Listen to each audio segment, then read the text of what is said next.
সালাম আলাইকুম। এই ভিডিওটা আমার ব্যক্তিগত বিশ্লেষণের জায়গা থেকে আমি বলছি। নিউজটাতে আসলে গুরুত্বপূর্ণ বেশ কিছু দিক আছে।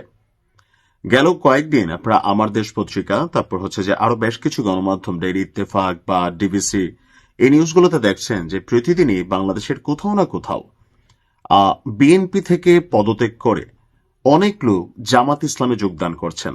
আবার যারা জামাতে যোগদান করেছেন তারা নিজেরা স্বপ্রণোদিত হয়ে প্রতিদিনই 20 জন, 50 জন, 100 জন করে আপনার অনেককেই আপনার মানে জামাতে যোগদান করাচ্ছেন।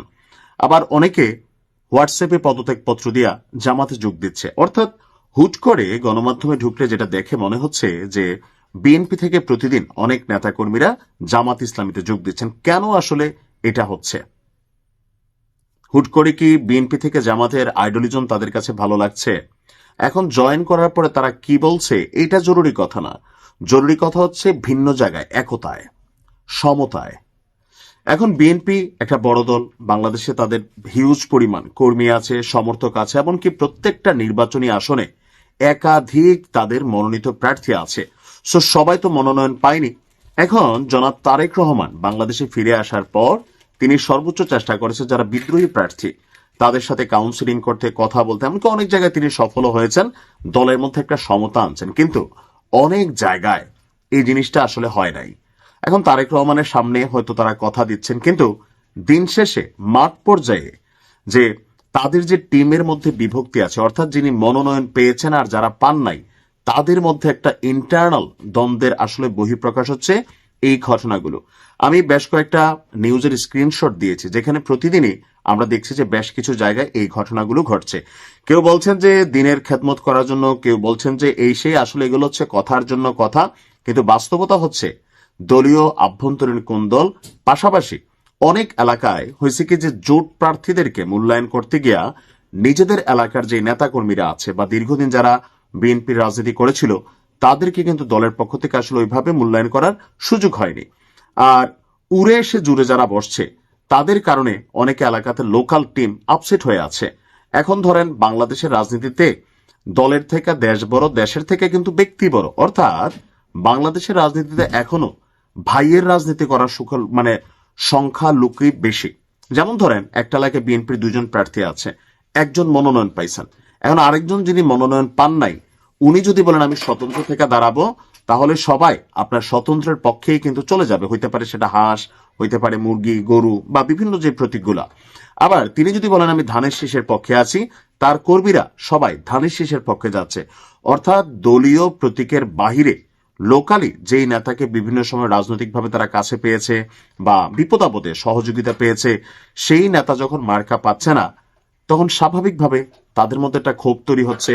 আবার বাংলাদেশের রাজনৈতিক যে কালচার, ধরেন আমি যদি পাশ করে ফেলি, দল আমাকে মনোনয়ন দিয়েছে, তো আওয়ামী লীগের সময় একটা জিনিস শিক্ষণীয় ছিল কোনটা, যে আওয়ামী লীগের কেউ যদি মনোনয়ন পাইতো ওই এলাকায় বাকি আওয়ামী লীগের যেই ওনার প্রতিদ্বন্দ্বী টিমরা আছে অথবা যারা পোড় খাওয়া দীর্ঘদিন যাবক ত্যাগী নেতাকর্মী ছিল, এদের অনেককেই মামলা হামলা, লোকালি অপমান, হেনস্থা, অনেক কিছুর মাধ্যমে তাদেরকে কিন্তু মাঠ থেকে দূর করে দেওয়া হয়েছে।